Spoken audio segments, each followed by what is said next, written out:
Focus. Ideate. Innovate. Enable.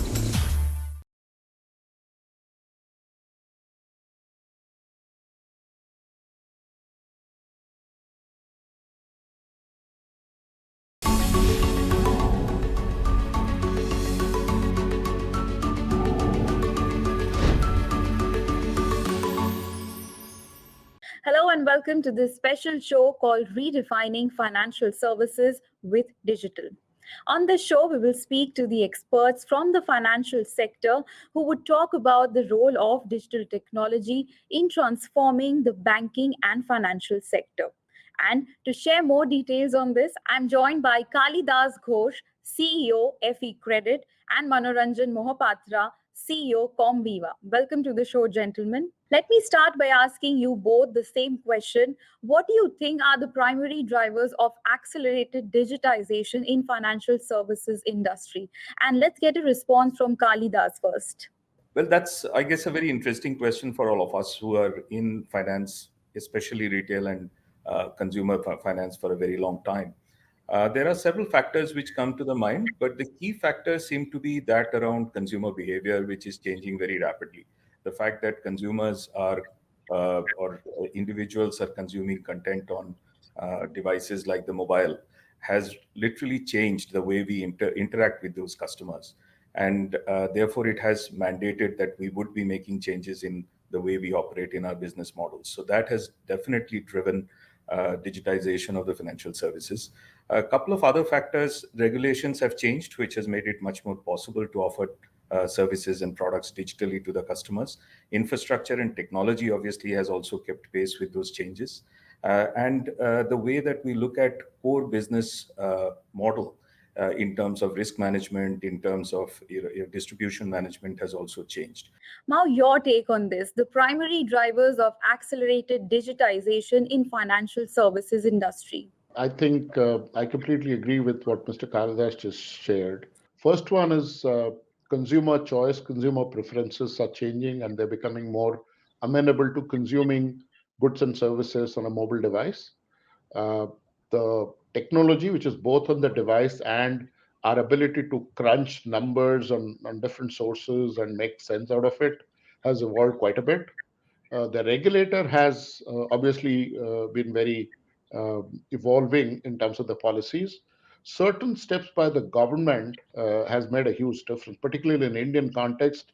When they were doing the Jan Dhan or the Aadhaar or the mobile policy, I at least did not anticipate the correlation between them. Is it a hindsight great strategy or is it very well thought through? I can't even comment, but at this point of time, what is very popularly known as JAM in Indian context has made a huge impact to that. Now, coming to you, Mr. Ghose, considering you have an experience working with banks as well as fintech ventures, how different or similar is a fintech and a bank's imagination of the digital future? I guess a traditional bank will come from a position of maybe more conservative risk management, maybe more conservative approach to even investments or testing out new products, where traditionally the cycle has been fairly long. And the process of thinking through those launches, thinking through those changes have also been fairly long. And the cycle usually used to take much longer than what we would typically expect in terms of reaction time from a fintech. Fintechs, on the other hand, are often purpose-built. They are built around problems which exist and trying to find a solution for a particular need, which is often a felt need. So being purpose-built, it makes them more nimble to respond to the customer's needs and requirements and become more acceptable to the customers. And that's why we find the growth rate of the fintechs, especially if they're able to find the right niche, they're able to find the right solution to the need that they have identified properly, accurately. The pace of growth is phenomenal, which often the traditional organizations, financial institutions are struggling to keep pace with. At the same time, I think the traditional financial institutions are looking at it slightly differently. Collaboration is the key, is the mantra now, instead of competition. And aggregation through collaboration is often the route which is being taken by traditional financial institutions to keep pace with this change, to combat the market competition. Well, definitely. Fintech is transforming the banking in India. And how critical you think it is for traditional financial institutions to be ahead of the new age user journeys? Once again, it is very, very critical for them to stay in the business, to be competitive. And I think the ways that they are looking at it is to use their experience. One thing which I guess the traditional institutions would definitely have an edge over the new age players, the new fintechs, would be their experience with customers in the past.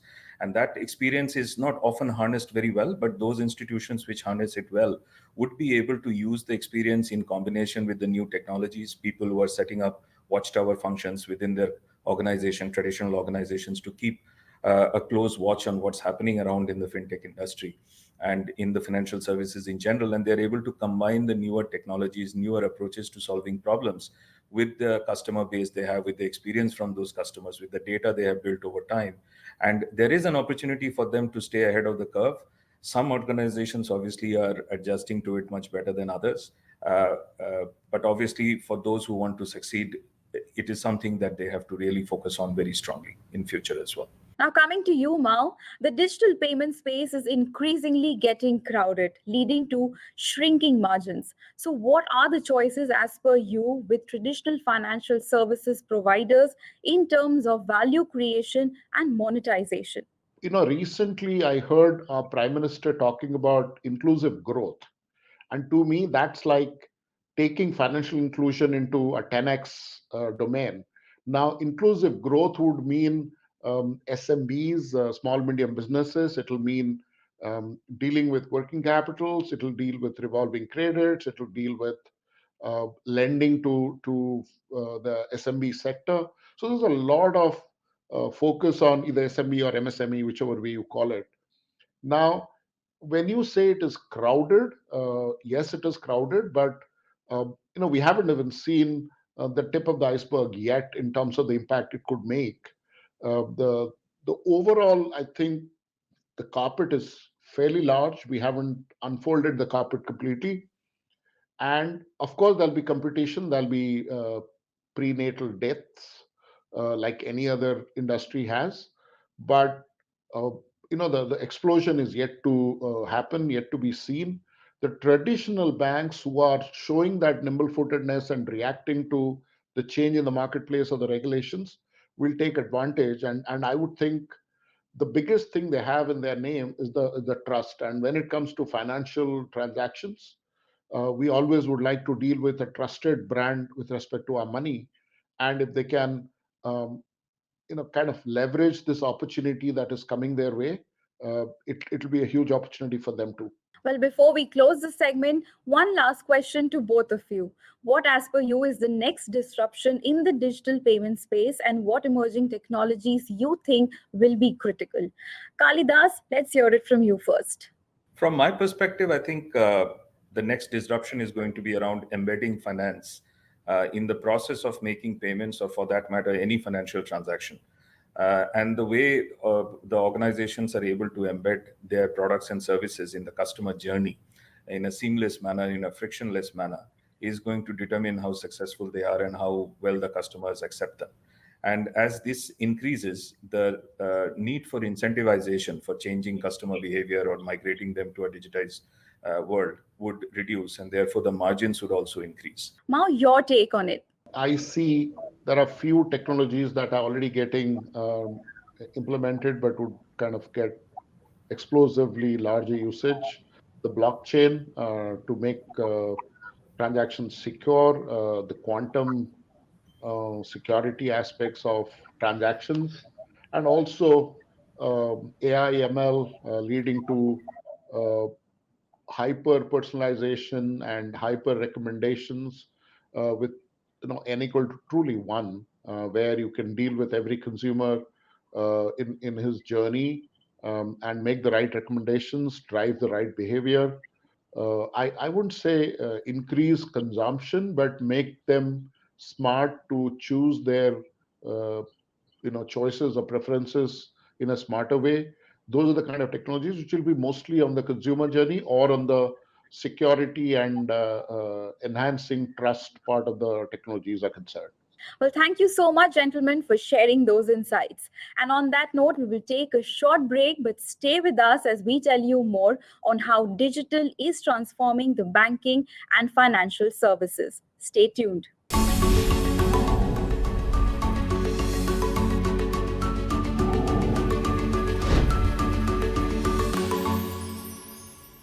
Welcome back. You're watching our special show, Redefining Financial Services with Digital. With 12.5 million credit card customers as per H1 fiscal year 2022, SBI Credit Card is the second largest credit card issuer in the country. It has leveraged its 2 decades of experience in the credit card and payments landscape and the latest technology solutions to launch Tap and Pay service powered by Comviva's HCE module from its Mobiquity banking suite in December 2019. To discuss the salient features of this pioneering next-generation payments technology and the impact that SBI Card hopes to achieve with it, we have with us Rama Mohan Rao Amara, MD and CEO of SBI Card, and Manoranjan Mohapatra, CEO Comviva. Welcome to the show, gentlemen. Let me start by asking you, Mr. Rao. SBI Card was launched in October 1998 as a joint venture between the State Bank of India and GE Capital. Today, it is the largest pure-play credit card issuer in India. So take us through the journey from the time you started and the factors that have contributed to the enormous success of SBI Card in India. Our journey over the last 2 decades, when I look back, it's pretty impressive. We started with some baby steps in the sense like we reached a 1 lakh card mark in about 10 months since inception. Then the pace picked up. So we joined the 1 million credit card club in 2002. And the next million came in a much shorter time frame. We could reach that in 2005. So over a period of time, as of September 2021, we have a card base of 12.5 million with a industry leadership position as second. Of course, in terms of pure play, we continue to be the largest pure play credit card issuer. There are several competitive strengths that contributed. The foremost is being backed by the largest bank, largest brand, a preeminent promoter like SBI. Definitely helped us in terms of creating a visibility for the brand, SBI Card. And within a short span of time, we could become a well-recognized brand.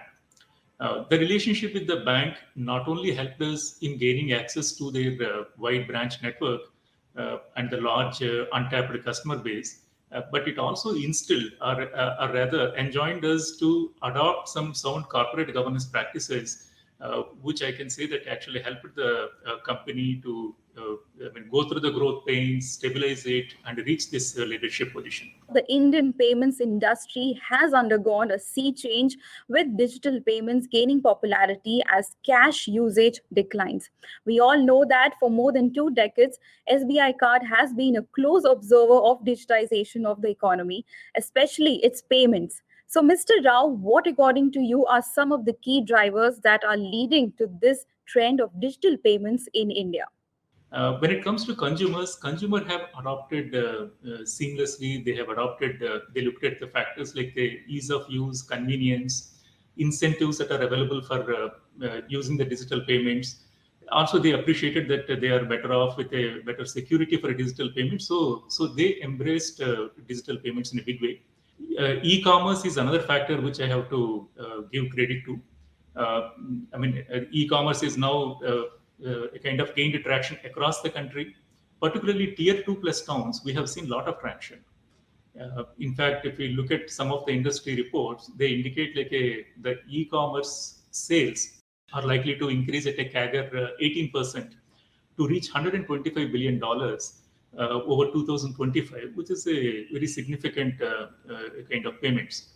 Now, coming to you, Mao, considering the wide presence Comviva has into the banking industry and the fact that it is growing at a fast pace, would request you to share few key trends that you're witnessing in digital payments in the geographies that you operate in. What we find is there there is significant more spend in almost all areas of digital banking, as we call it. We are investing into customer journey. We are investing into user experiences. We are heavily invested into omni-channel, taking it from the conventional app and web to um, wearables to bot to all kind of other devices. We also invested in what we call the adjacency, which is uh, digital payments, digital remittances, cross-border remittances. Uh, we had invested in a company called Therapay to doing that. We are doing digital lending, so we have a subsidiary that does that's called Abax that does micro lending and scoring, credit scoring of customers, leveraging different kind of data sets. And we are very active in our customer segments in Africa and Middle East. Coming to you, Mr. Rao again, SBI Card is a technology-driven organization and along with Comviva recently won 3 prestigious awards. Payments and Cards Award 2020, PayTech Award 2020 and InTech Award 2020 for the SBI Card Pay service that allows you to make payments from anywhere. So now, Mr. Rao, could you please tell us what really inspired you to launch the Tap and Pay service and how has this solution been able to meet the emerging needs of the consumer? The SBI Card Pay, with backing of HCE technology from Comviva, can actually convert a physical card into a virtual card. So again, encouraging contactless payments. And we also have a suite of payment products, not only the SBI Card Pay, but we also have tie-ups with Paytm, Samsung Pay, we have GeoPay and Google Pay, using which, like particularly the virtual cards can be registered with these apps and the consumers can make the payments seamlessly. When it comes to the convenience, I think customers can use the physical card or the mobile. They can just tap at the NFC-enabled point of sale terminals. It doesn't even involve any inputting any PIN or anything, so customers feel it very convenient to use these modes. And of course, I talked about the other channels like a GeoPay, otherwise Google Pay, etc., which can also be leveraged for making various types of payments. In summary, if I look at what are the key attributes that are liked by the consumers, it is like a seamlessness, swiftness, and the security. They would like all these 3 key attributes. And I think the tap and go functionality actually offers all these key attributes. So that's the reason it is becoming popular among the consumers. Fantastic. And how has HCE and tokenization from your partner Comviva helped SBI Card redefine the payments experience in the country? Yeah, I think this comes with 2 unique features. One is, of course, we talked about like how the host card emulation technology converts a physical card into a virtual card. So your mobile itself can become a wallet. Secondly, it also uses the latest one, like the tokenization. Even RBI has come with a regulation which will be effective soon, where the card payments will have to be based on tokenization process. So here a unique token replaces some of the key credit card information, and it ensures the payments through the card in a very secured manner. So we already experimented. We already have the technology, proven technology. So we hope this will catch the fancy, and this will actually these contactless payments increase much more in the days to come. Now, Mao, as one of the global leaders in digital financial solutions, Comviva has been recognized by various institutions for its innovative solutions and services. So could you please tell us about the multiple joint awards that you have received this year, particularly for this initiative? So whether it is the Card Pay award that we got or the recognition we got, most of them jointly with SBI, it is predominantly for the technology and its adoption the way SBI Cards has done. I think it has the opportunity or the leverage to transform the payment industry in a healthy, secure, and seamless manner.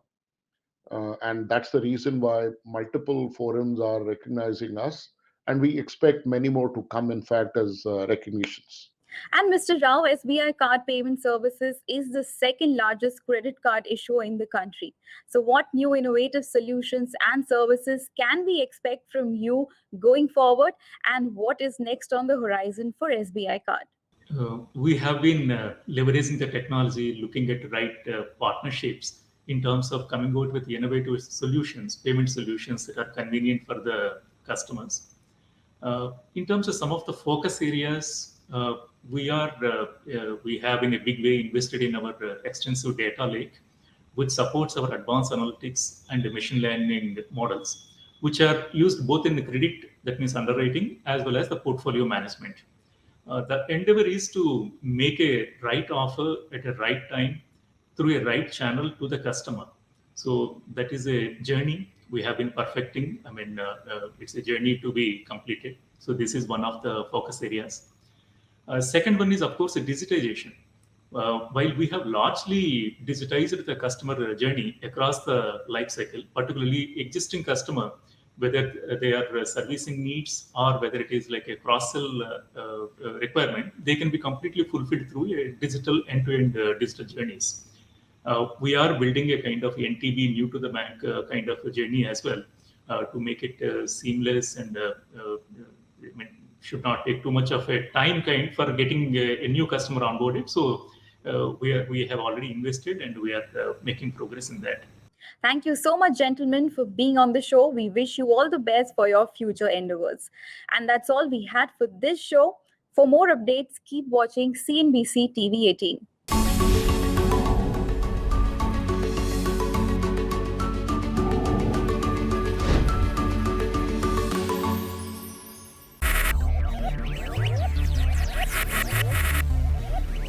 Focus. Ideate. Innovate. Enable.